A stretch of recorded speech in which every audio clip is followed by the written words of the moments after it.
नमस्कार साथियों, स्वागत है आप सभी का आदित्य क्लासेस के डिजिटल प्लेटफॉर्म पर। मैं मनीष सोनी फिर से हाजिर हूँ। और देखिए हम लोग कहाँ तक पढ़ चुके हैं। अभी तक हमारी जो बातें थी वो चंदनराज तक हो चुकी हैं। चंदनराज रानी आत्मप्रभा रुद्राणी नाम था क्योंकि भगवान शिव की भक्त थी और 1000 दीपक जला करके, है ना, पुष्कर जो नदी थी, जो झील थी, 1000 दीपक जलाती थी और भगवान शिव की आराधना करती थी। ठीक है, योग क्रिया में निपुण थी। यहाँ तक अपन पढ़ चुके हैं सारी चीजें कि योग क्रिया में क्या थी, निपुण थी। आगे चलते हैं तो देखिए अगला जो राजा आता है चौहान वंश में मित्रों, वो आता है वाघपति राज। कौन आता है? वाघपति राज। इनके बारे में दो ही बातें मैं आप लोगों को लिखाना चाहूंगा जो फेमस हैं। पहली बात तो ये कि इन्होंने 108 युद्ध किए थे। कितने युद्ध किए थे? 108 युद्ध, और उनके विजेता रहे। तो यह 108 युद्धों के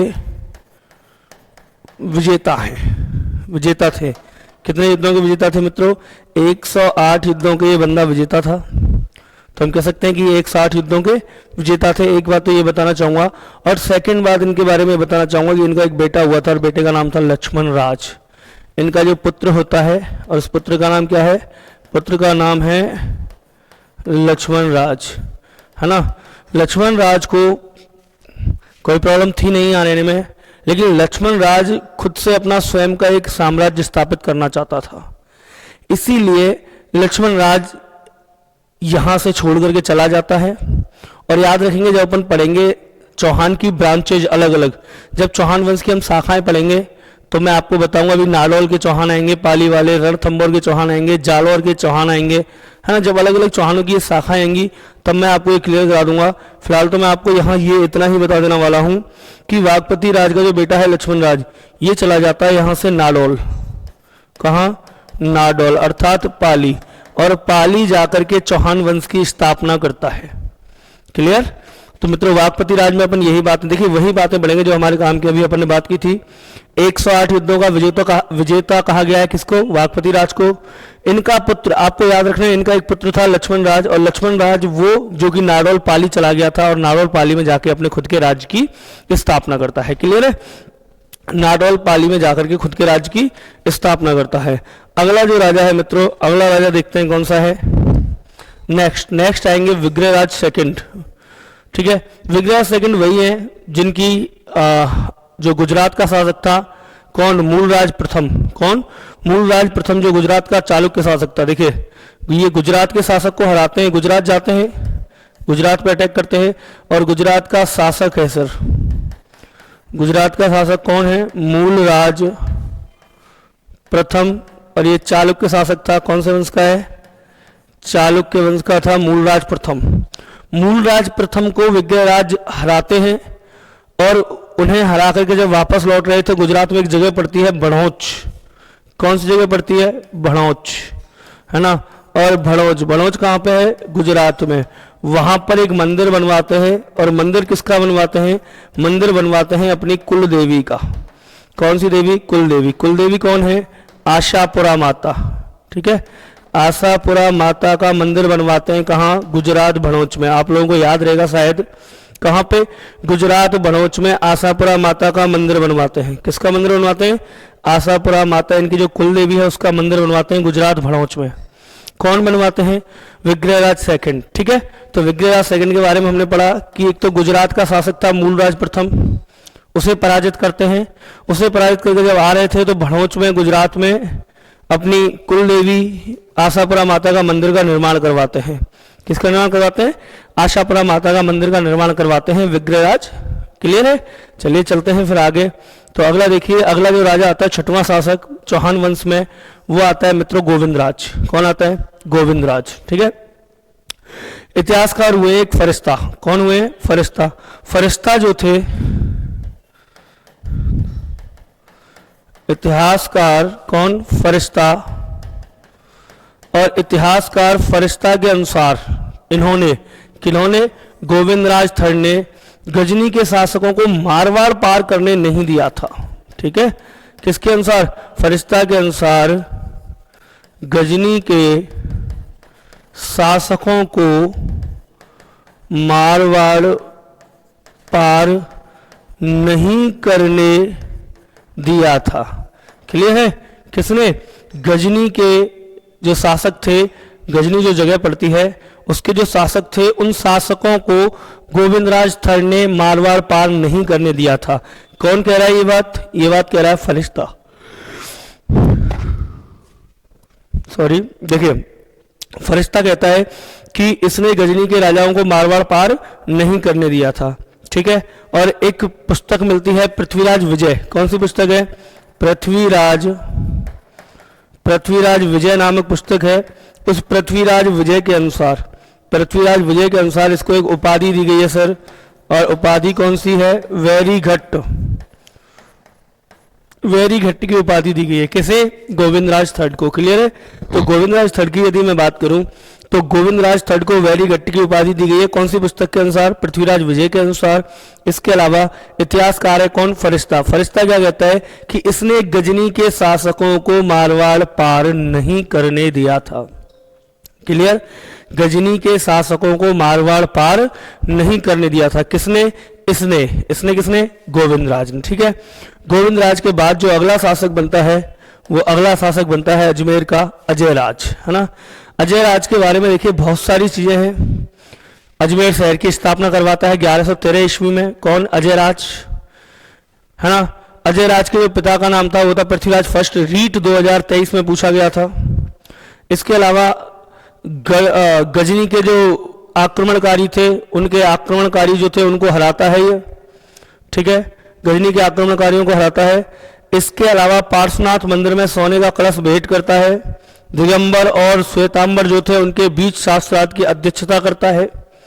इसके अलावा आपको बता दूं कि पार्श्वनाथ मंदिर में कलश भेंट करता है। इसके अलावा इसकी एक रानी हुई थी सोमरेखा के नाम पर ये चांदी व तांबे के सिक्के चलाता है। क्लियर? और अपना जो अंतिम समय होता है, अंतिम समय में ये पुष्कर चला जाता है। कहाँ चला जाता है? पुष्कर। और पुष्कर में जाकर के सर अपना संन्यास ले लेता है। सबसे समझदार राजा, ठीक है, सबसे समझदार राजा है मेरे हिसाब से। देखिए कहाँ से स्टार्टिंग होती है? स्टार्टिंग होती है इनके पिता से। आप इनके पिता का नाम याद रखें,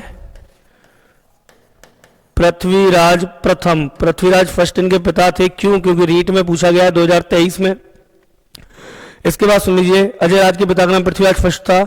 इन्होंने 1113 में, कब सर? इन्होंने 1113 ईस्वी में अजमेर की स्थापना की तथा यहां पर एक दुर्ग बनवाते हैं तथा यहां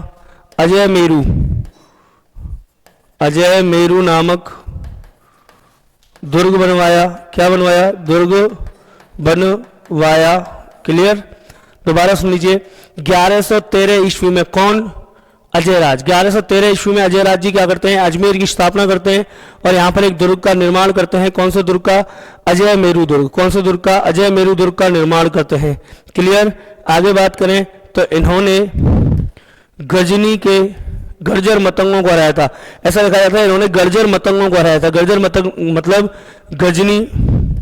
गजनी के आक्रमणकारियों को हराया था। क्लियर है? इन्होंने किसको हराया था? जो गजनी के आक्रमणकारी थे, गजनी के जो आक्रांता थे, है ना, गजनी के जो आक्रमण थे या गर्जर मतंगों को हराया था, ऐसे कह सकते हैं। एक पार्श्वनाथ मंदिर, पार्श्वनाथ याद है कौन सा मंदिर? बिजौलिया अभिलेख। पार्श्वनाथ मंदिर, है ना, बिजौलिया अभिलेख। जब हमने यहाँ से पहले अपन ने बात की थी, याद है आप लोगों को? जब मैंने आप लोगों को चौहान वंश की उत्पत्ति पढ़ाई थी तब मैंने आपको कायम रासो और बिजौलिया अभिलेख पढ़ाए थे। बिजौलिया अभिलेख के अनुसार ये वही है पार्श्वनाथ। इस पार्श्वनाथ के मंदिर में सोने का कलश भेंट किया है अजय राज जी ने।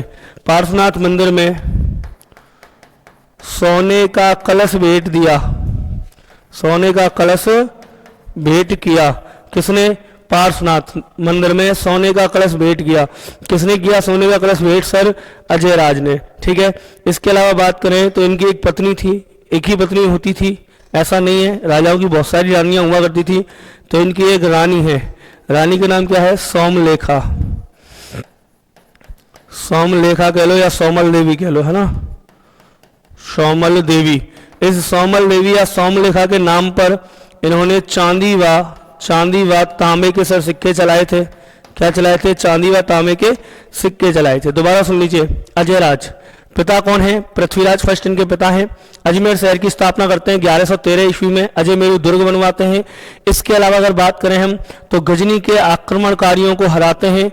इसके अलावा पार्श्वनाथ मंदिर में सोने का एक कलश भेंट करते हैं।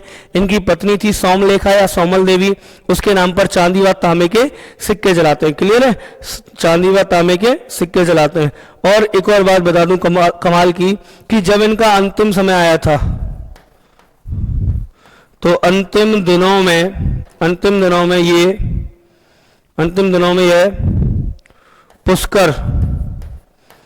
पुष्कर चले गए थे तथा संन्यास ले लिया।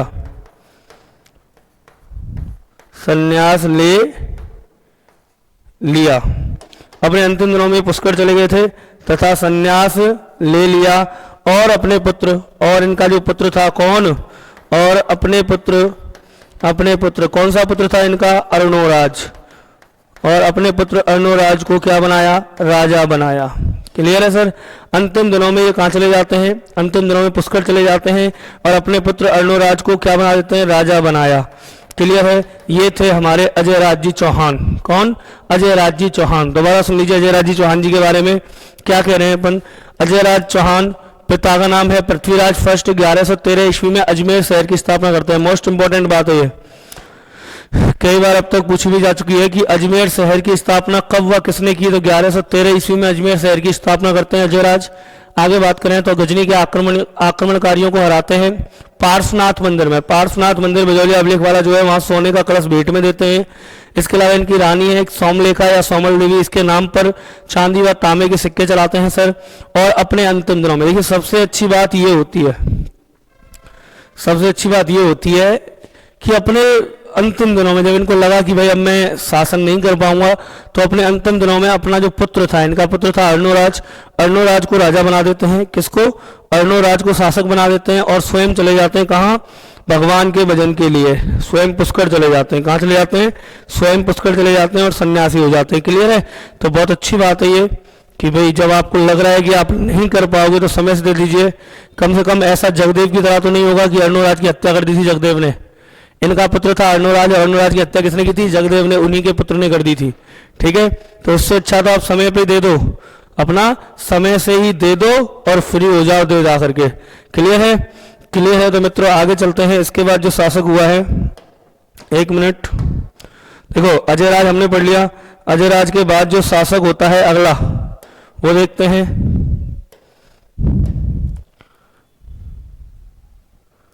अजयराज पढ़ लिया हमने। अजयराज के बाद शासक बनता है अर्णोराज। कौन बनता है शासक? अर्णोराज बनता है। और जब अर्णोराज जी शासक बनते हैं, सुन लीजिए, अजयराज के बाद शासक कौन बनते हैं? अर्णोराज। अजयराज जी अपने अंतिम दिनों में पुष्कर में चले गए हैं और इनको शासनकाल दे गए, तो ये राजा बनते हैं। और जब ये राजा बनते हैं अर्णोराज जी, तो सुनिए सबसे पहले क्या क्या होता है। 1137 की बात है सर, पहला पॉइंट। कब की बात है? सन 1137 ईस्वी की बात है, जब क्या होता है कि अजमेर पर तुर्क आक्रमण कर देते हैं। कौन लोग आक्रमण करते हैं? तुर्क। ठीक है? तो 1137 ईस्वी में तुर्कों को हराया। ठीक है? अब मेरी एक बात समझना, युद्ध होता है सर अजमेर रियासत वर्सेस, है ना, जो तुर्क आए थे उन तुर्कों के मध्य युद्ध होता है। अब मान लीजिए ये अजमेर का है अपना दुर्ग। ठीक है? इस अजमेर के दुर्ग की यदि बात करूं, दुर्ग के पास में उस समय यहाँ पर एक मैदान था। इस मैदान में ये युद्ध लड़ा जाता है। ठीक है? इस मैदान में युद्ध लड़ा जाता है और युद्ध होता है। तुर्क जो थे, अफगानी जो थे, वो यहाँ तक आ गए थे। सूचना पहुंचाई गई अर्णोराज के पास कि महाराज बिल्कुल घर के बाहर खड़े हैं, बिल्कुल किले के बाहर, क्या करना है? बोला युद्ध करेंगे। दोनों में युद्ध होता है, भीषण युद्ध होता है, इतना भीषण युद्ध होता है कि यहाँ मैदान में सर खून ही खून हो जाता है, खून ही खून हो जाता है। लाशें पड़ी हैं, कई दिन तक वहाँ जो लाशें खून वगैरह थे वो पड़े रहे, कुत्ते खाते रहे लाशों को। कुछ समय बाद वहाँ से स्मेल आने लग गई, तो जो अजमेर शहर के लोग थे वो बड़े परेशान हो गए। कैसे कि सर इधर से जाएं तो बदबू, उधर से जाएं तो बदबू, बदबू पूरा शहर दुर्गंध से भर गया। तो फिर अर्णोराज जी ने क्या किया कि यहाँ से एक नदी जाती है, उस नदी का जल मोड़ के उधर लेकर गया ये इसको साफ करने के लिए। खून लाश वगैरह जो पड़ी थी सड़ी गली, उस पूरे मामले को साफ करने के लिए लेके आते हैं। इस नदी का जल मोड़ करके लेके आए, नदी का जल मोड़ करके लेके आए, यहाँ पानी आया, पानी से वो लाश वगैरह तो सब साफ हो गई, लेकिन यहाँ पानी इकट्ठा हो गया। भाई वो सब तो बह के चला गया, लेकिन जब इन्होंने यहाँ से बंद किया तो यहाँ पानी इकट्ठा हो गया। बाद में फिर इसे खुदवा करके यहीं की यहीं क्या बनवा देते हैं, एक झील बनवा देते हैं, और उस झील का नाम था सर आना सागर, आना सागर झील। ठीक है, तो आना सागर झील का निर्माण कहाँ करवाया गया है, युद्ध स्थल पर। ठीक है, किसके, जो अपना 1137 ईस्वी में तुर्कों को हराया था, तुर्कों को हराते हैं और उसी युद्ध स्थल पर आना सागर झील का निर्माण करवाते हैं। क्लियर है, इनको आना जी भी कहते थे अर्णोराज जी चौहान को, तो याद रखिए यहाँ पर ये आना सागर झील का निर्माण करवाते हैं। आपको समझ में आ गया होगा किस तरीके से करवाते हैं। तो अगला बिंदु भी यही आएगा, अगला पॉइंट क्या आएगा, अगला पॉइंट देखिए 1137 ईस्वी में तुर्कों को हराया तथा युद्ध स्थल पर आना सागर, युद्ध स्थल पर कौन सा सागर, आना सागर झील का निर्माण करवाया। क्लियर, एक तो बात ये हो गई 1137 ईस्वी में तुर्कों को हराते हैं और जहां युद्ध हुआ था उस युद्ध स्थल पर आना सागर झील का निर्माण करवाते हैं। कौन, अर्णोराज जी। क्लियर है, आगे सुनिए। आफ्टर सम टाइम, कुछ समय बाद पिताजी से मिलने गए। पिताजी कहाँ रहते हैं बताओ, अर्णोराज जी के पिताजी कहाँ रहते हैं, अभी बताया था अजय राज जी। अपने अंतिम दिनों में अर्णोराज को राजा बनाते हैं और चले जाते हैं कहाँ, पुष्कर में, अजमेर में। ठीक है, तो वहां मिलने गए थे पिताजी से पुष्कर में, पता चला पिताजी ने कहा कि यार कुछ मंदिर का निर्माण करवाओ। तो कौन, अर्णोराज जी। अर्णोराज जी पुष्कर में कौन सा, वराह मंदिर का निर्माण करवाते हैं। वराह मतलब होता है, वराह जो मंदिर था वो विष्णु भगवान का मंदिर था, तो वराह मतलब विष्णु जी का अवतार है एक, तो वराह मंदिर का निर्माण करवाते हैं। कहाँ करवाते हैं वराह मंदिर का निर्माण, याद है, पुष्कर में करवाते हैं। पिताजी पुष्कर में रहते हैं, तो वराह मंदिर का निर्माण भी कहाँ होता है, पुष्कर में होता है। ठीक है, पुष्कर में वराह मंदिर का निर्माण करवाते हैं। इसके अलावा आपको बता दूं, मालवा का एक शासक हुआ, एक जगह पड़ती है मालवा, है ना। कहाँ पड़ती है जगह मालवा, जैसे मान लीजिए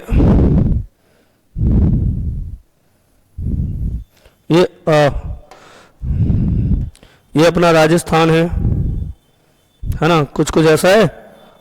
चलो इस देखो, ये अपना राजस्थान हो गया, यहाँ अपना एमपी की सीमा लगती है इधर, किसकी, एमपी। इधर आ गया आपका गुजरात।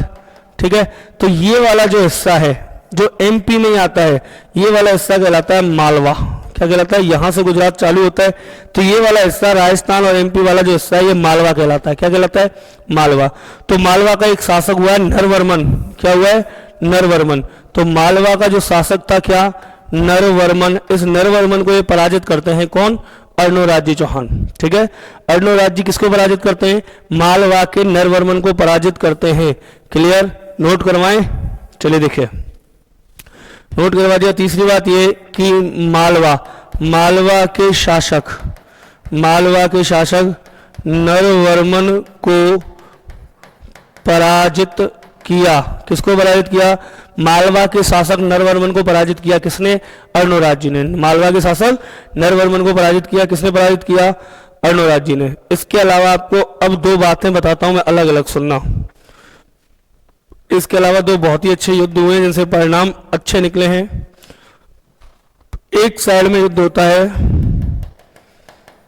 अर्णोराज जी हैं वर्सेस गुजरात का एक शासक हुआ सिद्धराज, जय सिंह सिद्धराज। क्या नाम था, जय सिंह सिद्धराज। गुजरात का एक शासक हुआ है जय सिंह सिद्धराज। कहां का शासक है सर, गुजरात। गुजरात का शासक है जय सिंह सिद्धराज और अर्णोराज, आपस में युद्ध होता है सर। ठीक है, तो इन्होंने गुजरात का जो शासक था जय सिंह सिद्धराज, इसको हराते हैं। जय सिंह सिद्धराज की एक पुत्री थी। देखिए, युद्ध होता है, दोनों के बीच में युद्ध होता है, तो हारा कौन, ये हार गए, ये जीत जाते हैं, जीत गए। अब इसकी एक पुत्री है, कौन है साहब पुत्री, पुत्री का नाम है कांचन देवी। ठीक है, कांचन देवी का ये विवाह कर देते हैं इसके साथ। क्या कर देते हैं, विवाह। तो एक तो काम ये होता है, क्या काम हुआ कि अर्णोराज वर्सेस जयसिंह सिद्धराज के बीच युद्ध होता है और अर्णोराज जी जीत जाते हैं, जयसिंह सिद्धराज हार जाता है, गुजरात का शासक। जब ये हार जाता है तो इसकी एक पुत्री थी, कौन? कांचन देवी, और इस कांचन देवी का विवाह कर दिया जाता है किसके साथ? अर्णोराज के साथ। तो अर्णोराज जी गुजरात के राजा सिद्धराज को हराते हैं और उनकी पुत्री कांचन देवी से विवाह कर लेते हैं। उधर कुछ समय बाद गुजरात का एक शासक आता है, गुजरात का एक शासक हुआ कुमारपाल चालुक्य। कुमारपाल चालुक्य, चालुक्य वंश का था कुमारपाल चालुक्य।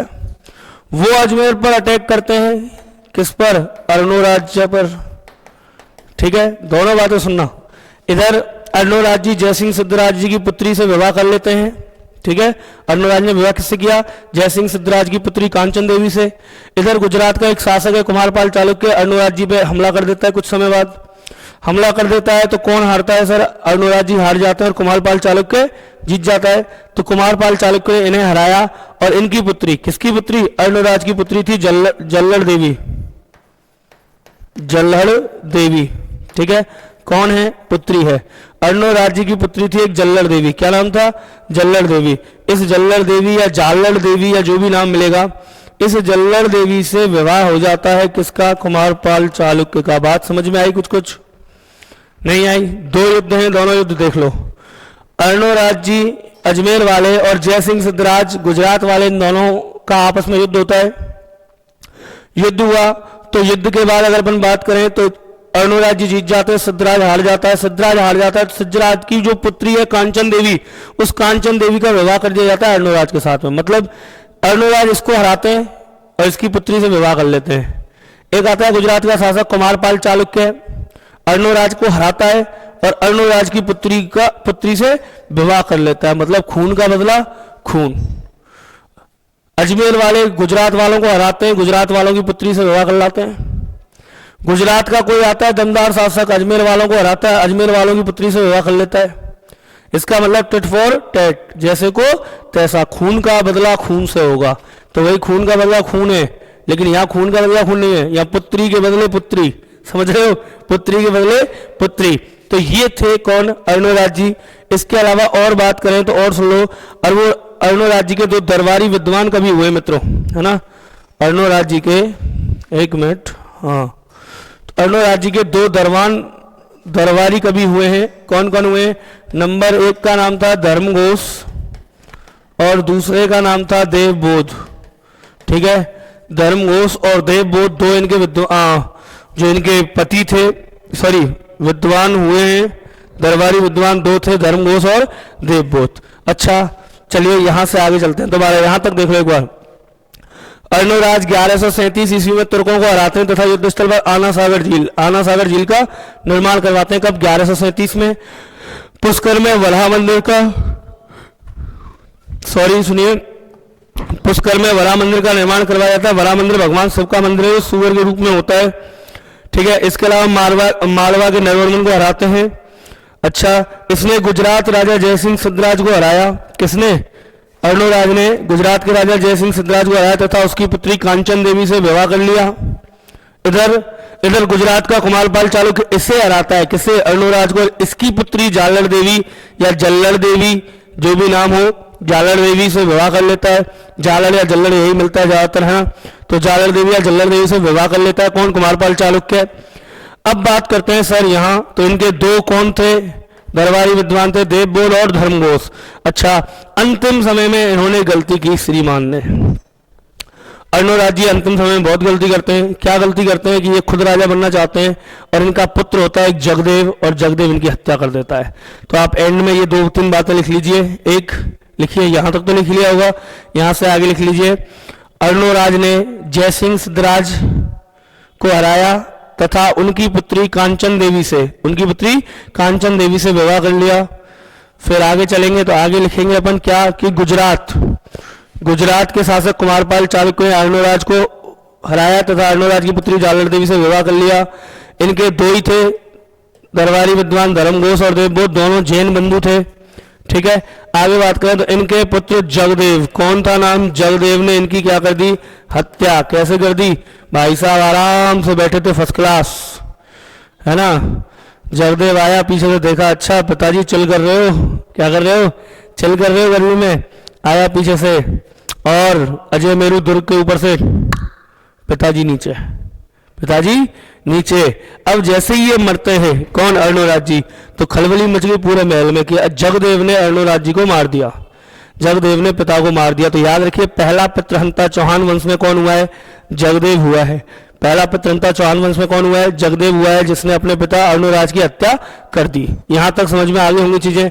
चलिए आगे चलते हैं, फिर यहां से आगे देखिए, यहां से आगे बात करते हैं। अब यहां से आपको और कहानी क्लियर हो जाएगी। देखो अर्णोराज को मार देता है कौन, जगदेव। अब मैं आपको यहां से एक मैप के द्वारा समझाता हूं चीजों को। देखो शासक हुआ है कौन, अर्णोराज। अर्णोराज जी की दो पत्नियां थी, हालांकि पत्नियां तो कई कई होती थी, लेकिन दो वो हैं जिनका नाम मिलता है। कौन कौन हुई है सब, इनकी दो पत्नियां हुई हैं।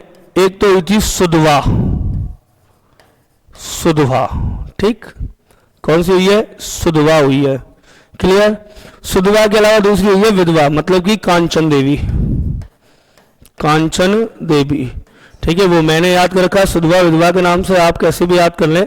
दो पत्नियां हुई हैं, एक तो कांचन देवी जिनका उल्लेख मिलता है, एक हुई है सुधवा, ठीक है। अर्णोराज की कितनी पत्नियां हुई हैं, दो, सुधवा और कांचन देवी। देखो यदि ये आपकी समझ में आ गया जो मैं करवा रहा हूं पीछे, तो आगे के सारे राजा आपके क्लियर हो जाएंगे यहीं से, देख लो, है ना। तो एक तो हुई है अर्णोराज की दो पत्नियां हुई हैं, एक है कांचन देवी और दूसरी है सुधवा, ठीक है। अब सुधवा के दो बेटे हुए, सुधवा के दो पुत्र हुए, ठीक। सुधवा के दो पुत्र कौन कौन हुए, एक तो होता है जगदेव, जगदेव, ठीक, सुधवा का एक पुत्र होता है जगदेव, और दूसरा पुत्र होता है सर विग्रहराज, विग्रहराज चतुर्थ, ठीक है। विधवा के दो पुत्र हुए, एक तो हुआ जगदेव और एक हुआ विग्रहराज फोर्थ, ठीक, चतुर्थ। अब क्या होता है, विग्रहराज चतुर्थ के फिर दो पुत्र होते हैं। ये मैं इसलिए समझा रहा हूं मैं आगे, क्योंकि यही चलेगा, यही चलेगा आगे, है ना। तो विग्रहराज चतुर्थ के दो पुत्र होते हैं, एक तो होता है अपर गांगे, एक होता है नागार्जुन। अपर गांगे और नागार्जुन दो पुत्र होते हैं किसके, विग्रहराज चतुर्थ के, ठीक। उधर जो जगदेव है उसका एक बेटा होता है पृथ्वीराज। कौन होता है, पृथ्वीराज सेकंड, क्लियर, यहां तक बात समझ में आई। दोबारा देख लो, अर्णोराज की दो पत्नी थी, जो अजमेर के चौहान थे अर्णोराज, इनकी दो पत्नियां थी सुधवा और कांचन देवी। सुधवा के दो बेटे हुए जगदेव और विग्रह चतुर्थ, ये एंड तक काम आएगा हमारे। जगदेव का एक बेटा होता है पृथ्वीराज सेकंड, विग्रह चतुर्थ के दो बेटे होते हैं अपर गंगे और नागार्जुन। इधर आओ, इधर कांचन देवी के एक बेटा होता है सोमेश्वर चौहान,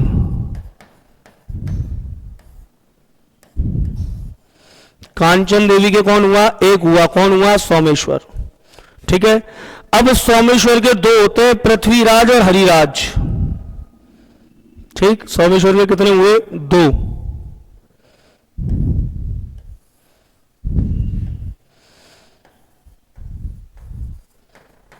पृथ्वीराज थर्ड, तृतीय, और हरिराज, ठीक। हरिराज में कोई इंटरेस्ट नहीं, है ना, हरिराज अनमैरिड आदमी, मस्त रहने वाला। अब पृथ्वीराज के एक बेटा होता है गोविंदराज, ये लीजिए।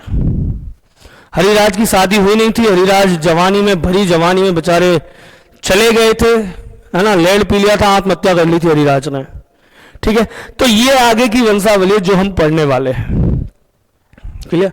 यहां तक मैं आपको और समझा देता हूं। देखो एक एक चीज को आप समझ लो खूब ढंग से, कोई दिक्कत नहीं है। देखो अर्णोराज,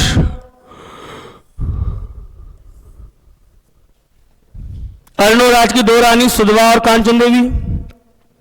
सुधवा के जगदेव और विग्रहराज, जगदेव का पृथ्वीराज, विग्रहराज के दो अपर गंगे नागार्जुन।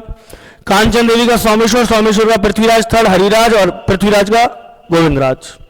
अब होता क्या है, पूरी कहानी आप छोटी छोटी सुन लो इन शॉर्ट, फिर मैं इनको स्पष्ट लेके करके कराऊंगा।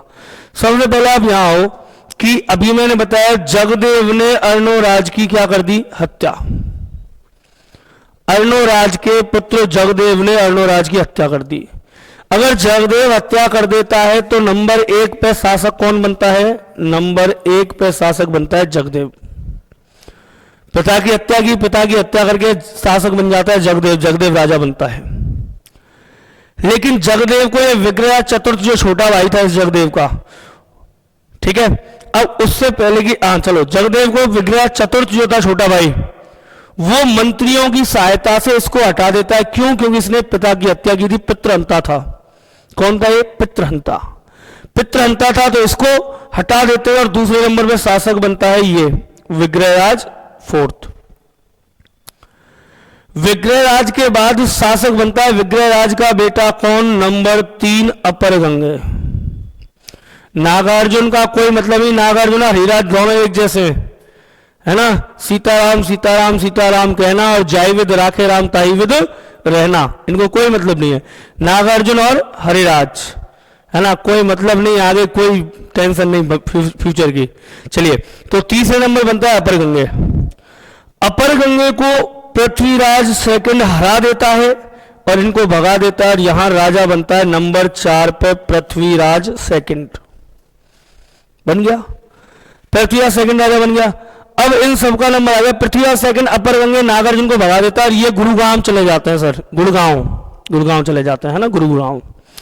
चलिए, तो ये तो कहानी हुई इधर की कंप्लीट। अब ये कह रहे हैं भाई तुम ही बनते रहोगे कि हमारा नंबर नहीं आने दोगे, तो तुम्हारे मन में ख्याल आएगा ये थे कहां सर भाई, ये जगदेव विग्रहराज और सोमेश्वर तीनों तो भाई भाई हैं, और ये इनके बच्चे दिए भाई भाई हो गए, पृथ्वीराज हरिराज नागार्जुन अपर गंगे पृथ्वीराज सेकंड, ठीक है, ये भाई भाई हो गए। चलिए, तो देखिए हुआ क्या था मैं बताता हूं। जब जगदेव ने किसने, जब जगदेव ने अर्णोराज की हत्या कर दी थी, तो अर्णोराज की हत्या होते ही जैसे जानकारी कांचन देवी को लगी, कांचन देवी जी समझ गई कि यार जो अपने पिता का नहीं हुआ, जो अपने किसका नहीं हुआ, पिता का नहीं हुआ, वो मेरा कैसे हो सकता है, और मैं तो फिर भी मौसी हूं, सौतेली मां हूं, तो सबसे पहले जगदेव कहां आएगा, मेरे पास, और मेरे पास तो बेटा भी एक ही है, कौन, सोमेश्वर।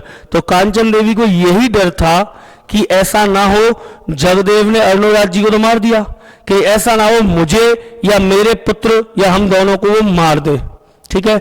इसीलिए जैसे ही जगदेव ने अर्णोराज को मारा था और ये खबर कांचन देवी तक पहुंची, कांचन देवी ने तुरंत टेलीग्राम पे मैसेज डाला। क्या किया? तुरंत टेलीग्राम पे मैसेज डाला, किसको, अपने पिता सिद्धराज के यहां गुजरात, कि भाई आ जाओ और मुझे ले जाओ। बोला क्यों? जगदेव ने अर्णोराज जी को मार दिया और हो सकता है वो मुझे भी मार दे। बोला ठीक है, आप निकलो उधर से। ये इधर से बेटे सोमेश्वर को लेके निकलती है, उधर से वो लोग आते हैं, इसे गुजरात ले जाते हैं, ठीक है। तो कांचन देवी, सोमेश्वर छोटा सा था तभी सोमेश्वर को लेके गुजरात चली गई थी। क्यों? क्योंकि इन सबके लफड़े की वजह से, क्योंकि जगदेव ने इनको मार दिया था, हो सकता है सोमेश्वर को मार दे, तो कांचन देवी सोमेश्वर लेके गुजरात चली जाती है, ठीक है। अब जब यहां सब समाप्त हो गया, सॉरी देखो, जब सुधवा का जगदेव राजा बना, जगदेव को हटा के विग्रहराज, विग्रहराज के अपर गंगे, अपर गंगे के बाद पृथ्वीराज, जब ये सब राजा बन लिए यहां, और पृथ्वीराज मारा जाता है, और पृथ्वीराज जब मारा गया तो इसकी कोई संतान नहीं थी। अब जब पृथ्वीराज की कोई संतान थी नहीं, अपर गंगे नागार्जुन ये घूम रहे हैं आराम से गुरुग्राम, ठीक है, इनका भी कोई आगे वंश नहीं चला।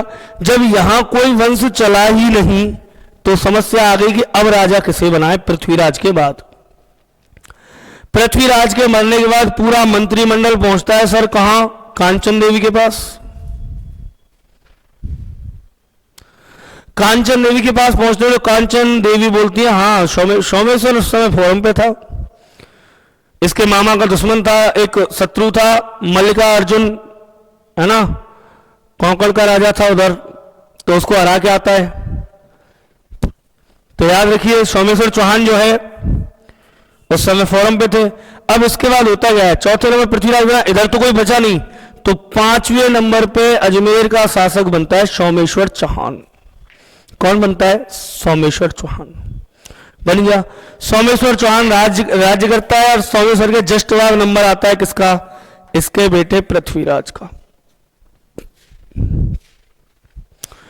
पृथ्वीराज शासन करता है, पृथ्वीराज तृतीय, जिसने महोबा का युद्ध लड़ा परमारदेव चंदेल के खिलाफ, जिसका गैरवाल विवाद है, भंडाना जनजाति को भगाया, मथुरा से इनका विद्रोह दबाया।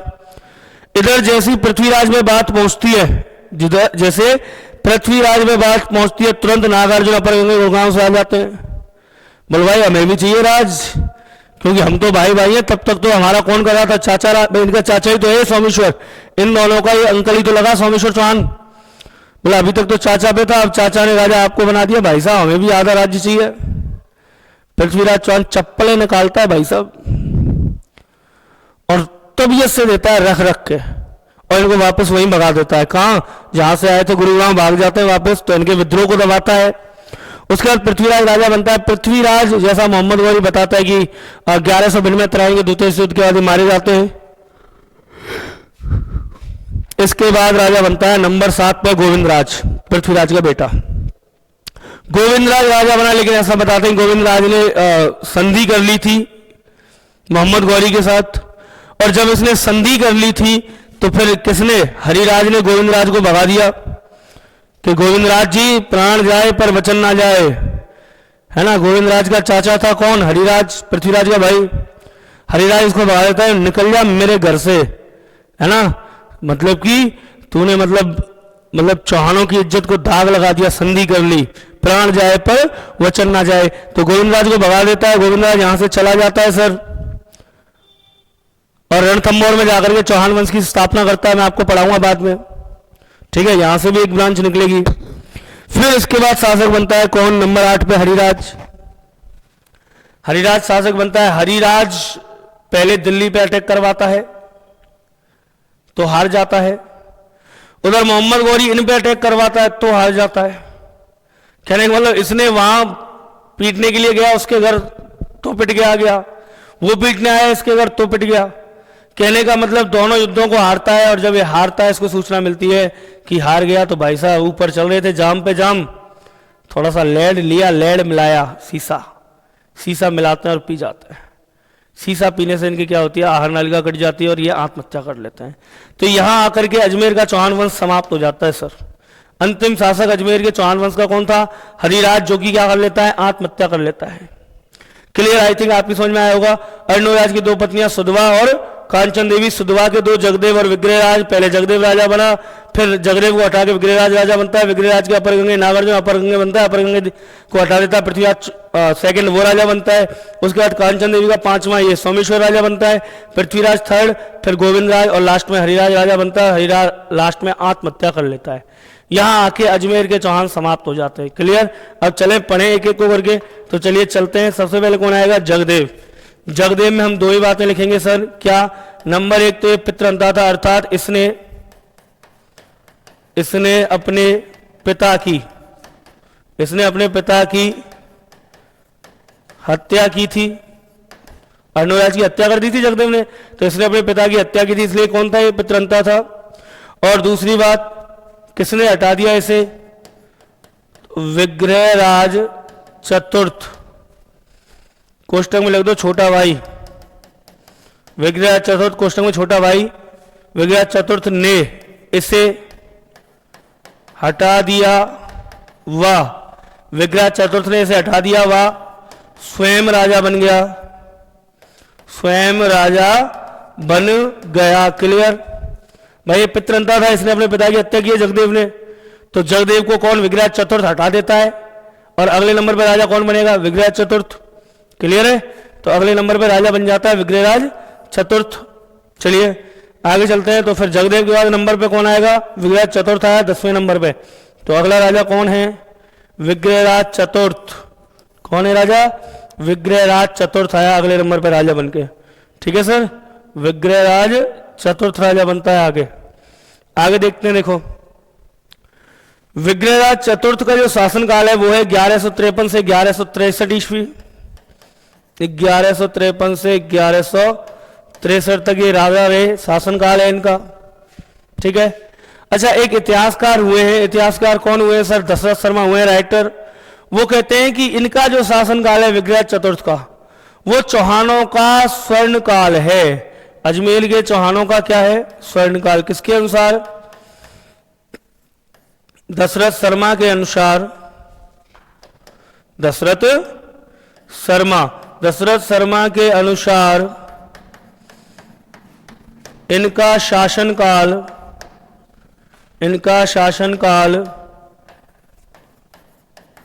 अजमेर के चौहानों का स्वर्ण काल है। अजमेर के चौहानों का क्या है? स्वर्ण काल। इनका जो शासन काल है वो अजमेर के चौहानों का क्या है सर? स्वर्ण काल है। किसके अनुसार? दशरथ शर्मा के अनुसार। इसके अलावा आपको बताऊं, ये राजा बनते सबसे पहले पिता की हार का बदला लेते हैं। कौन सी पिता की हार का बदला? इनका पिता कौन था? अर्णोराज। और जब मैंने अर्णोराज पढ़ाया था तो आपको बताया था कि गुजरात, देखो इधर अर्णोराज जी चल रहे हैं, अर्णोराज में गुजरात का एक शासक हुआ है कुमारपाल चालुक्य, वो अर्णोराज को हरा देता है, अर्णोराज की पुत्री जल्लड़ देवी से विवाह करता है। बताया था ये कौन ये अर्णोराज को हरा देता है, कुमारपाल चालुक्य और जल्लड़ देवी से विवाह कर लेता है। अब अर्णोराज के बाद राजा कौन बना? अर्णोराज के बाद राजा जगदेव बना, जगदेव को हटा दिया तो विग्रह चतुर्थ। विग्रह चतुर्थ जो है इनका पुत्र, ये इस बात का बदला लेता है सर। किससे? गुजरात से। और गुजरात के शासक कौन? गुजरात के शासक किसको? कुमारपाल चालुक्य। कुमारपाल चालुक्य को युद्ध में हरा देता है। कुमारपाल चालुक्य को हराता है। समझ रहे हो क्यों हरा रहा है? ये तो बताइए तुम्हें। गुजरात वालों की अजमेर वालों की चली आ रही है पहले से ही टसन। गुजरात वाले जब शक्ति ज्यादा बढ़ जाती है तो वो अजमेर वालों से ले जाते हैं कुछ, और अजमेर वालों की बढ़ती है तो गुजरात वालों से ले आते हैं। अब कुमारपाल चालुक्य, पहले अजमेर वालों की शक्ति बढ़ी थी तो वो ले आए किसको? कांचन देवी को। गुजरात का कुमारपाल चालुक्य आया, जल्लड़ को ले गया। अब कोई किसी को लेने नहीं आया। क्यों? क्योंकि जगदेव की तो बहन थी जल्लड़, सॉरी जगदेव में काम हो गए अपन। चलिए, विग्रह चतुर्थ की तो बहन थी जल्लड़ देवी, तो बहनों ही लगा, इसका जीजा लगा कौन? कुमारपाल चालुक्य। तो ये कुमारपाल चालुक्य से बदला लेता है। कौन?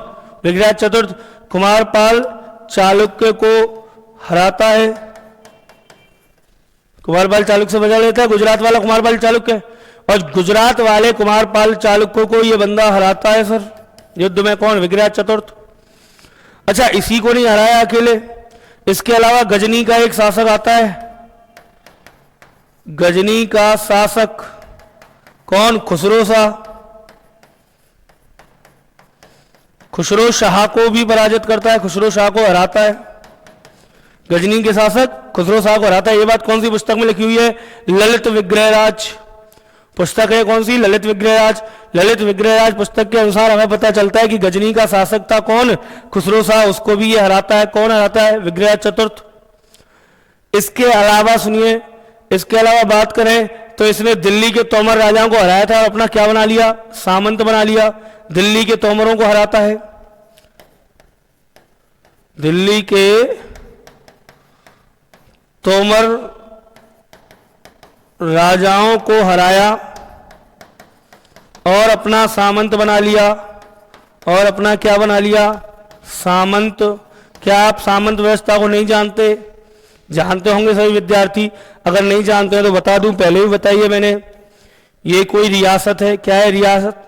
रियासत में ये क्या है? राजधानी है। यहाँ कौन बैठेगा? राजा जी बैठेंगे। और जो उनके भाई बांधव हुआ करते थे उनके लिए आसपास में जैसे तहसीलें हुआ करती थी, जैसे मान लीजिए कलेक्टर है तो जिले में बैठेगा, उसके अलावा तहसीलों में तहसीलदार बैठेंगे। सेम वही स्थिति थी। ये जो तहसीलें थी या ये जो ठिकाने थे, इन ठिकानों पर सामंत लगाए जाते थे। ठीक है, ये सामंत इन ठिकानों को संभालते थे और राजा को कर देते थे। वैसे ये पूरा इलाका आता राजा के अधीन था, होता राजा के अधीन था, लेकिन सामंत व्यवस्था थी। ठीक है, तो दिल्ली के तोमर राजाओं को हराता है कौन? विग्रह चतुर्थ। और दिल्ली को अपने राज्य में शामिल कर लेता है और दिल्ली के जो तोमर राजा है उनसे कहता है भाई राज तुम चलाओ, राज तुम चलाओ। तो राज वही चलाते हैं, बस उनको अपना सामंत बना लेता है। मतलब टैक्स देते रहना, समय समय पर क्या देते रहना? टैक्स देते रहना। टैक्स में कमी नहीं आनी चाहिए। क्लियर है आई थिंक, ठीक है। तो विग्रहराज चतुर्थ क्या करता है, दिल्ली के राजाओं को अपना सामंत बना लेता है, दिल्ली पर आक्रमण कर लेता है। आगे सुनिए सर, आगे मैं आपको जो बात बता रहा हूं वो भी आप समझिए। देखिए, एक दिल्ली टोपरा अभिलेख है, दिल्ली टोपरा अभिलेख। अच्छा, वो मैं आपको अलग से समझाता हूं, चलो ठीक है। यहां तक आप लोगों ने उतार लिया होगा, नहीं उतारा है तो लिख लेना। मैं थोड़ा सा मिटा के आगे चलते हैं, यहां से आगे। तो यहां से आगे आप लोगों को समझाता हूं। देखो सर, एक शासक हुए हैं अशोक, सम्राट अशोक, सभी जानते हैं। सम्राट अशोक ने एक इस तरीके के पत्थर पर एक शिलालेख लगवाया, स्तंभ लेख जिसे कहते हैं। यहां अशोक अपने बारे में लिखवाते हैं, ठीक है, लिखा हुआ है, और यहां से नीचे नीचे का खाली था। तो ये वाला हिस्सा कहलाया दिल्ली टोपरा अभिलेख, दिल्ली टोपरा अभिलेख या दिल्ली टोपरा स्तंभ लेख। क्लियर। अब ये लगा हुआ था। अब विग्रहराज चतुर्थ को ये मिलता है कहीं। विग्रहराज चतुर्थ को जब ये मिला तो विग्रहराज चतुर्थ के मन में भी आया कि भाई क्यों ना मैं भी अपना कुछ स्तंभ लेख इसी तरीके से लगवाऊं। तो ये क्या करते हैं, ये देखते हैं कि ऊपर तो अशोक का विवरण है, अशोक के बारे में लिखा हुआ है, नीचे खाली है, अच्छा पत्थर था बड़ा प्यारा, तो नीचे ये भी लिखवा देते हैं विग्रहराज चतुर्थ, लिखवा दिया। एक ही शिला पर लगे हुए लेख हैं, एक ही स्तंभ पर लगे हुए दो लेख हैं। ऊपर वाला जो हिस्सा है उसमें अशोक के बारे में लिखा गया और वो कहलाता है दिल्ली टोपरा अभिलेख। क्लियर। नीचे वाला जो हिस्सा है इसमें विग्रहराज चतुर्थ लिखवाता है, और क्या लिखवाता है वो सुन लेंगे, लेकिन इसको कहते क्या है, इसको कहते हैं दिल्ली शिवालेख अभिलेख या स्तंभ लेख। स्तंभ लेख, शिवालिक कहां है, शिवालिक की पहाड़ियां पड़ती हैं, उन पहाड़ियों पर लगवाया था। ये किसने, विग्रहराज चतुर्थ ने उखड़वा के, ठीक है। दिल्ली टोपरा अभिलेख के ऊपर अशोक के बारे में लिखा हुआ है, नीचे जगह खाली थी तो नीचे विग्रहराज चतुर्थ ने लिखवा दी और यहां इसको नाम दे दिया दिल्ली शिवालिक स्तंभ लेख, दिल्ली शिवालिक, ठीक है। तो याद रखना, इसने दिल्ली शिवालिक स्तंभ लगवाया या लेख लिखवाया, यह अशोक के दिल्ली टोपरा अभिलेख के नीचे लिखा हुआ है। इसने क्या लिखवाया है, इसने दिल्ली शिवालिक स्तंभ लेख लिखवाया, और ये स्तंभ लेख किसके नीचे, ये अशोक के दिल्ली टोपरा अभिलेख के नीचे लिखा हुआ है। क्लियर। क्या लिखवाते हैं भाई साहब, भाई साहब लिखवाते हैं कि मैं कौन भाई, मैं ये विग्रहराज चतुर्थ, मैं विग्रहराज चतुर्थ, मैंने तुर्कों को मारकर, मैंने किनको मारकर, तुर्कों को मारकर अटक के पार भगा दिया है। अटक कहां है सर, सर आप देखोगे इधर आओ, देखो मैं आपको बताता हूं। अगर हम बात करें, अटक बताता हूं आपको, अटक कहां पे है। देखिए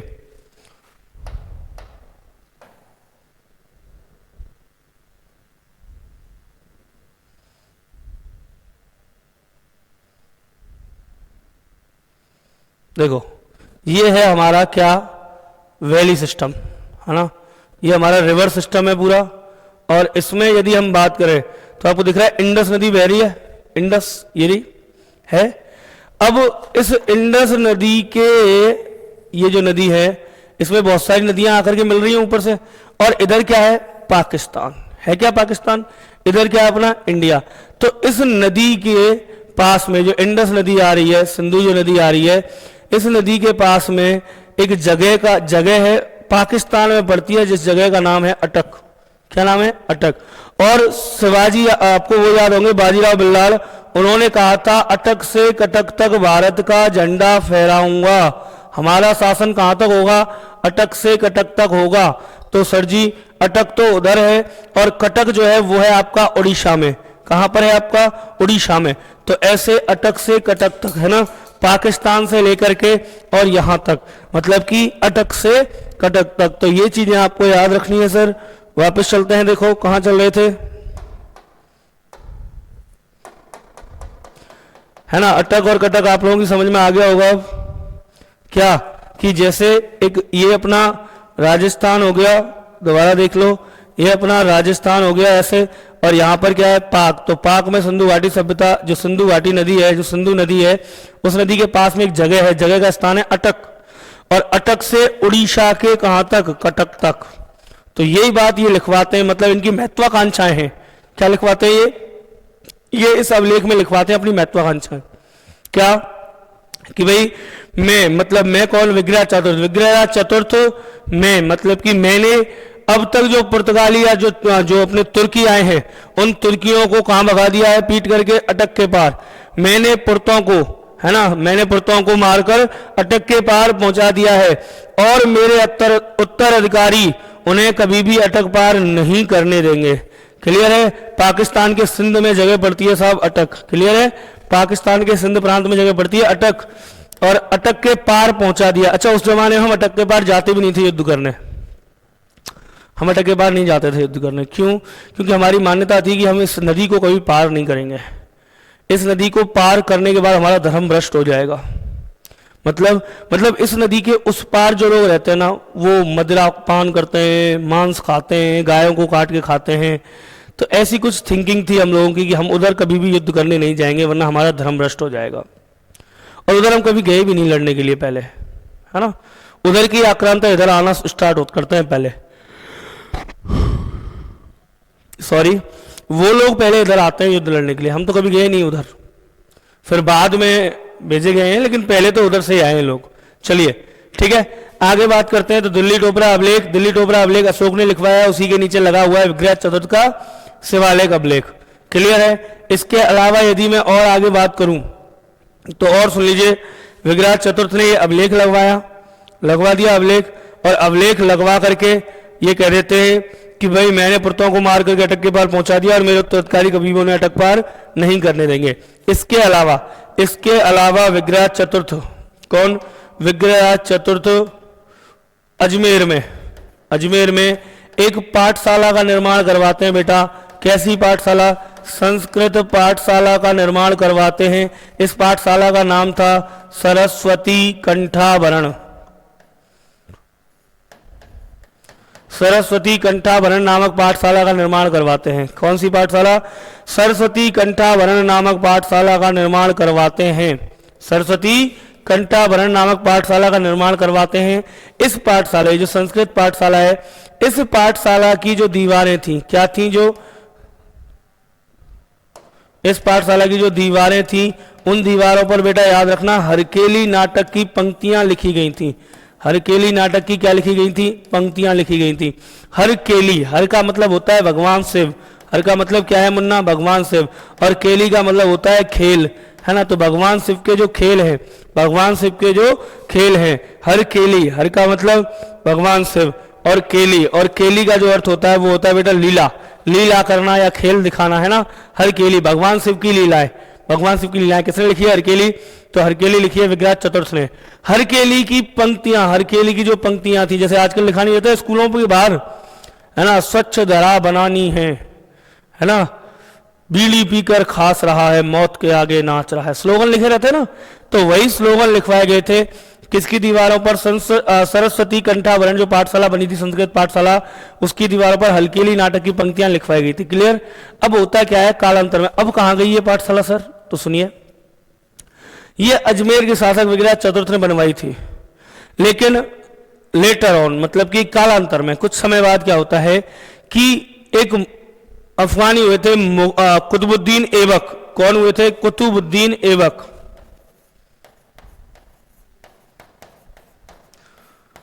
कुतुबुद्दीन ऐबक ने यहां अटैक किया और अजमेर में ये पाठशाला थी ये तोड़वा दी बेटा, सरस्वती कंठाभरण। किया ही क्या है इन लोगों ने? बस शिक्षा के केंद्रों को तहस महस किया है। सीधी सी बात है, यदि इंडिया को, यदि भारत को, यदि यहाँ के लोगों को गुलाम बनाना है तो एकमात्र तरीका था कि इनकी शिक्षा पद्धति को नष्ट कर दिया जाए। कारण हमारे यहां ऐसे लोग थे जो जनेऊ नहीं उतारते थे, भले गर्दन उड़ा दो। जब बात धर्म परिवर्तन की आती थी तो जनेऊ नहीं उतारते थे, भले ही आप गर्दन उड़ा दो। और जब इन्होंने ये देखा कि यार ऐसे भी लोग हैं जो जनेऊ नहीं उतारेंगे, चाहे भले गर्दन उतार दो, तो इन्हें ये इतनी पावर मिलती कहां से है? पता चला इन्हें पावर मिलती है इनके गौरवशाली इतिहास से, इनकी संस्कृति से, इनकी जो विरासत है वो ऐसी है। इसीलिए जितने भी आक्रांता हैं जिन्होंने भारतीयों को गुलाम बनाने की कोशिश की है, उन्होंने सबसे पहले शिक्षा की पद्धति को तोड़ दिया है। आप सोचिए, नालंदा विश्वविद्यालय 6 महीने तक जला था, 6 महीने तक, इतनी किताबें थी, 6 महीने तक जलता रहा था। तो इन लोगों ने बाहर से आकर के भारत की शिक्षा पद्धति को तोड़ा है, क्योंकि ना तो पढ़ेगा इंडिया ना ही बढ़ेगा इंडिया। समझ में आ रहे हो? ना पढ़ेगा इंडिया ना बढ़ेगा इंडिया, तो वही कंडीशन कर दी थी। आप शिक्षा पद्धति को तोड़ दीजिए, शिक्षा खत्म तो फिर देश खत्म। वही काम इन लोगों ने यहां के किया है।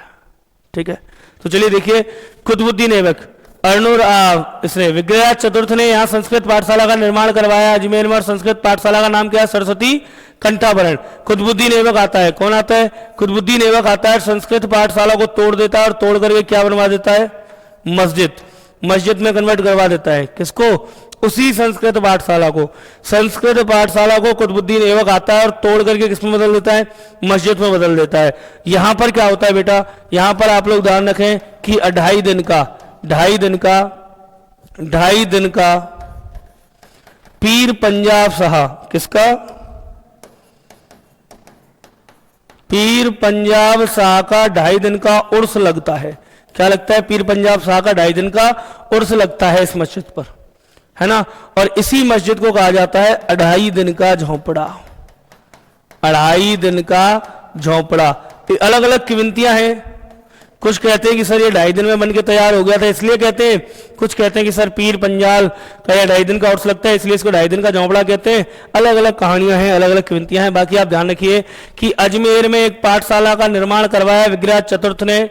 कौन सी पाठशाला? सरस्वती कंठाभरण संस्कृत पाठशाला। इस पाठशाला की दीवारों पर हरकेली नाटक की पंक्तियां उकेरी गई थी।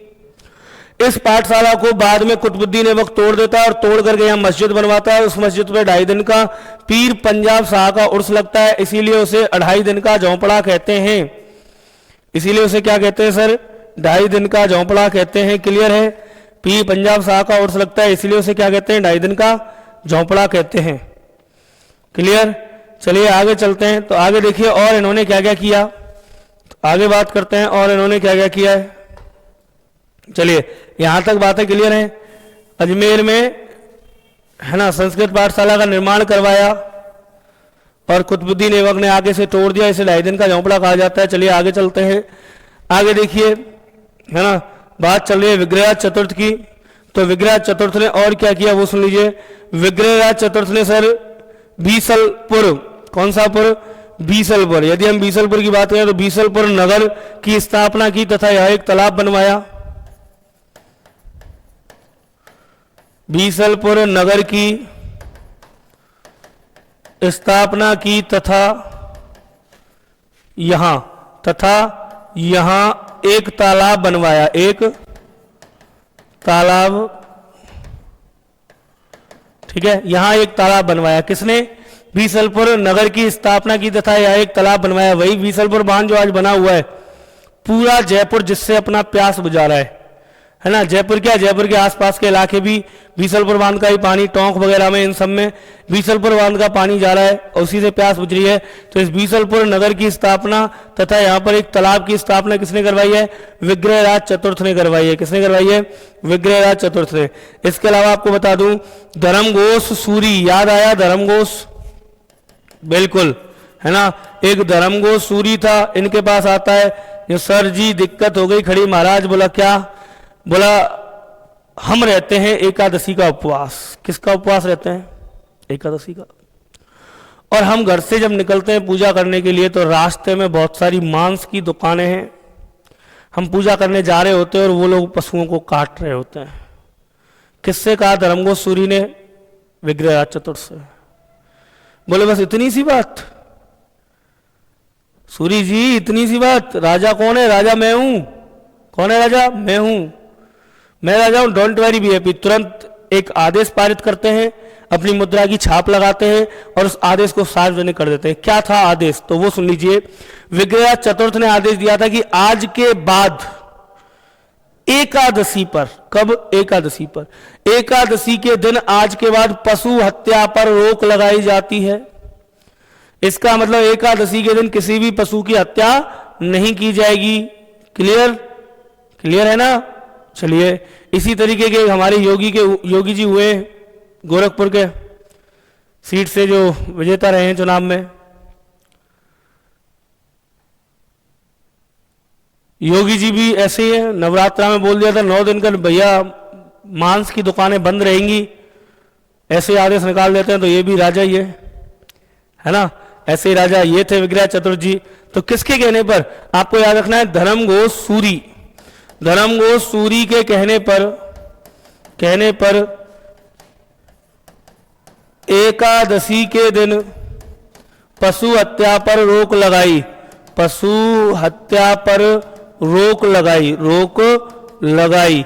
किसके कहने पर सर, पशु हत्या पर रोक लगाई? तो आपको याद रखना है, धर्मघोष सूरी के कहने पर एकादशी के दिन पशु हत्या पर रोक लगा दी। क्लियर है। इसके अलावा और बात करूं तो हरकेली में आपको बता चुका हूं, हरकेली नाटक इन्होंने ही लिखा था। ठीक है, हरकेली नाटक इन्होंने लिखा था। बात करते हैं इनके दरबारी कवि की या दरबारी विद्वानों की। तो इनके दरबार में विद्वान हुआ है, एक तो आपको पता ही गया अभी, धर्मघोष सूरी। इसके अलावा इनके दरबार में एक विद्वान हुआ है और विद्वान का नाम था सोमदेव, जिसने ललित विग्रह लिखी है। सोमदेव हुआ है, सोमदेव ने पुस्तक लिखी है ललित विग्रह, ललित विग्रह। और इस ललित विग्रह जो पुस्तक है, इस ललित विग्रह राज की इस पुस्तक में प्रेम कहानी है सर। किस किस की प्रेम कहानी है? एक तो विग्रह राज की और एक इनकी जो प्रेम का थी, कौन, देसल देवी। देसल देवी और विग्रह राज की प्रेम कहानी है इस पुस्तक में। और इसी पुस्तक के अनुसार विग्रह राज ने गजनी के राजा खुसरो शाह को हराया था। क्लियर, अटक के पार भगा दिया था उसे हरा करके। तो याद रखना है आपको, ललित विग्रह राज एक पुस्तक लिखी है, किसने लिखी है? सोमदेव ने, ललित विग्रह राज।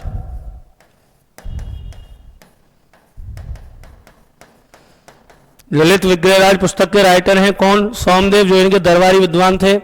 ठीक है, ललित विग्रह राज। इसके अलावा एक पुस्तक लिखी है बेटा, बीसल देव राशो। ठीक है, किसने लिखी है? नरपति नाल्हा ने। नरपति नाल्हा ने एक पुस्तक लिखी है, कौन सी?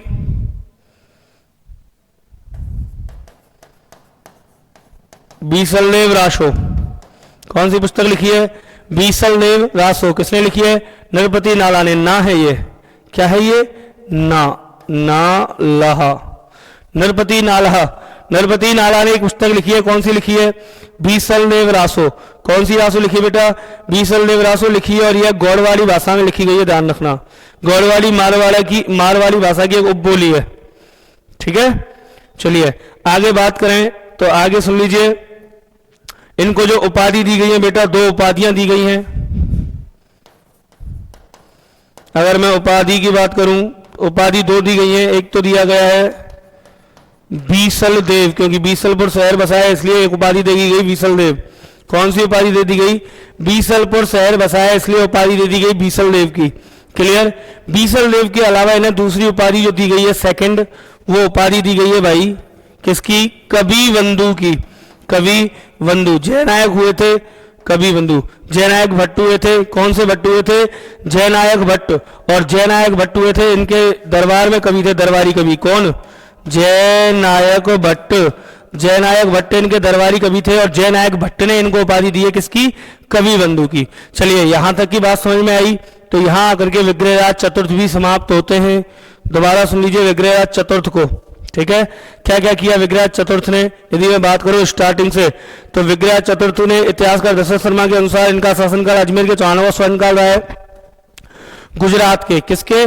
गुजरात के कुमारपाल चालुक्य को हराया। ठीक है, गुजरात के कुमारपाल चालुक्य को हराने के बाद गजनी के खुसरो शाह को हराया, किसके अनुसार? ललित विग्रह के अनुसार।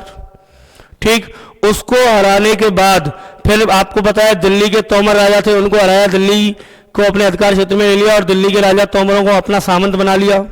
ठीक है, उसके अलावा आपको बताओ दिल्ली शिवालिक अभिलेख लगवाते हैं, दिल्ली टोपरा अभिलेख अशोक के स्तंभ के नीचे वो लगवाया, वहां लिखवाया कि भैया मैंने तुर्कों को अटक पार नहीं करने दिया, पीट करके भगा दिया है और मेरे उत्तराधिकारी उन्हें अटक पार नहीं करने देंगे। उसके अलावा फिर सरस्वती कंठाभरण नामक पाठशाला का निर्माण करवाया, जिसे कालांतर में कुतुबुद्दीन ऐबक तोड़ देता है और तोड़ करके वहां पर निर्माण करवा देता है एक मस्जिद का, जहां पीर पंजाब शाह का 2.5 दिन का उर्स लगता है, जिसे 2.5 दिन का झोंपड़ा भी कहते हैं। और उस जो पाठशाला का निर्माण करवाया था उस समय तो उसकी दीवार पर हरकेली नाटक की पंक्तियां लिखी गई थी। हरकेली नाटक वही है जो विग्रह चतुर्थ ने लिखा है। क्लियर। इसके अलावा बीसलपुर नामक नगर की स्थापना की तथा यहाँ पर क्या बनवाया, बीसलपुर नामक नगर की स्थापना की और यहाँ पर सर जी एक तालाब का निर्माण करवाया। इसके अलावा यहाँ पर धर्मघोष सूरी के कहने पर एकादशी के दिन गौ हत्या पर या पशु हत्या पर क्या लगा दी, रोक लगा दी। इसके अलावा अगर बात करें तो इनके दरबारी विद्वान हुए हैं सोमदेव और नरपति नाला। सोमदेव ने क्या किया, ललित विग्रह लिखी और नरपति नालह ने क्या लिखा, बीसलदेव रासो लिखी। इसके अलावा उपाधि 2 दी गई है, बीसलदेव और कवि बंधु। कवि बंधु की उपाधि यदि कोई पूछ रहे तो याद रखना किसके द्वारा दी गई है, जयनायक भट्ट के द्वारा दी गई है। इनका जो राज्य कवि था है ना वो जयनायक भट्ट था, जयनायक भट्ट के द्वारा दी गई उपाधि थी। क्यों, क्योंकि ये पढ़े लिखे आदमी थे है ना, MA BEd थे, अच्छे बहुत अच्छे रैंक से पास हुए थे है ना, तो कवियों का बहुत सम्मान करते थे, कवियों का सम्मान करते थे, तो कवियों ने इनको उपाधि दे दी क्या, कवि बंधु। बंधु मतलब भाई, कवियों के भाई थे। ठीक है, चले नेक्स्ट पे, चलिए देखिए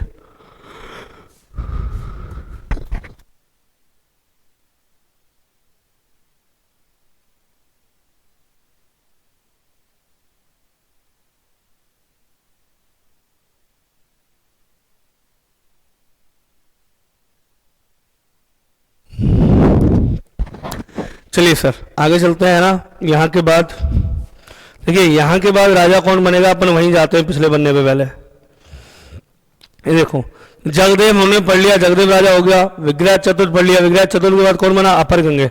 अपर गंगे बना ना बना बराबर है, क्योंकि अपर गंगे को हरा करके कौन बनेगा, पृथ्वीराज बन जाएगा राजा। तो चलिए चलते हैं अपर गंगे पे है ना। इसके बाद शासक कौन बना, अपर गंगे शासक बना। कौन बना, अपर गंगे। और अपर गंगे शासक बनता है तो आप लोगों को बता ही दे रहा हूं मैं, अपर गंगे कौन था, विग्रह चतुर्थ का बेटा था और जगदेव के पुत्र पृथ्वीराज ने अपर गंगे को हटा दिया। बस इतना सा लिखना है ना। यह विग्रहराज, लिख लो मेरे साथ साथ, यह विग्रहराज चतुर्थ का पुत्र था। ठीक है, और अगली पंक्ति जगदेव, अगली पंक्ति में लिखेंगे जगदेव के पुत्र। जगदेव के पुत्र किसने, जगदेव के पुत्र पृथ्वीराज। पृथ्वीराज सेकंड ने इसे हटा दिया, इसे हटा दिया। क्लियर। अब देखो किसका पुत्र है, विग्रहराज चतुर्थ का पुत्र था, राजा बना। राजा बनते ही फिर इसे किसने हटा दिया, जगदेव ने हटा दिया। अब जगदेव ने हटा दिया तो राजा कौन बनेगा, देखो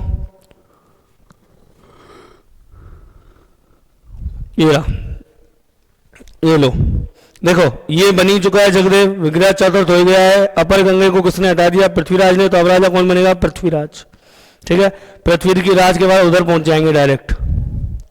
देखो तो अगला राजा कौन आया बेटा, पृथ्वीराज सेकंड। कौन आया, पृथ्वीराज सेकंड अगला राजा बनेगा। कौन बनेगा राजा, पृथ्वीराज सेकंड बनेगा अगला राजा। ठीक है, पृथ्वीराज सेकंड। अच्छा एक बात बताऊं मैं आपको, 1167 ईस्वी में हांसी अभिलेख के अनुसार इसने यहां पर एक किला बनवाया था बेटा, है ना। देखिए कब की बात है, पहली बात तो याद रखना 1167 ईस्वी में कौन से अभिलेख, हांसी अभिलेख। हांसी का अभिलेख कहता है कि इसने यहां पर एक किले का निर्माण करवाया था। हांसी अभिलेख के अनुसार अजमेर में किले का निर्माण करवाता है और उस किले की रखवाली के लिए या उस किले को अपने मामा गोहिल वंश का था किल्लड़ की नियुक्ति कर देता है उस किले में। ठीक है, तो इसने हांसी अभिलेख के अनुसार यहाँ पर एक किला बनवाया और उस किले में जो गोहिल था इसका मामा, कौन था इसका मामा, नाम था किल्लड़, नाम क्या था, किल्लड़। तो किले के लिए नियुक्त कर देता है किसको, ये किल्लड़ को। दोबारा सुन लो। 1167 ईस्वी में हांसी अभिलेख के अनुसार इसने यहाँ पर एक किले का निर्माण करवाया। किसने? पृथ्वीराज सेकंड ने किले का निर्माण करवाया। किले का निर्माण करवा करके अपने मामा, इसका मामा कौन था? गोहिल वंश का था किल्लड़। किल्लड़ को यहाँ नियुक्त करता है। यहाँ पर किसकी नियुक्ति कर दी सर? किल्लड़ की इसने नियुक्ति कर दी यहाँ पर अपने मामा की। एक तो बात ये याद रखना है। दूसरी बात, एक धौल अभिलेख प्राप्त होता है। बात है 1168 की। 1168 ईस्वी में एक रूठी रानी टेम्पल है राजस्थान में। क्या है? रूठी रानी का मंदिर। कौन सी रानी का मंदिर है बेटा? रूठी रानी के मंदिर। और वहां से धौल अभिलेख प्राप्त होता है। क्या प्राप्त होता है?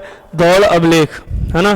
तो रूठी रानी मंदिर, और इस रूठी रानी मंदिर से प्राप्त होता है एक धौल अभिलेख। कौन सा अभिलेख? धौल अभिलेख प्राप्त होता है। क्लियर? रूठी रानी मंदिर से धौल अभिलेख। इस धौल अभिलेख से दो जानकारियां मिलती हैं। पहली जानकारी तो हमें ये मिलती है, देखो धौल अभिलेख से क्या क्या जानकारियां मिलती हैं।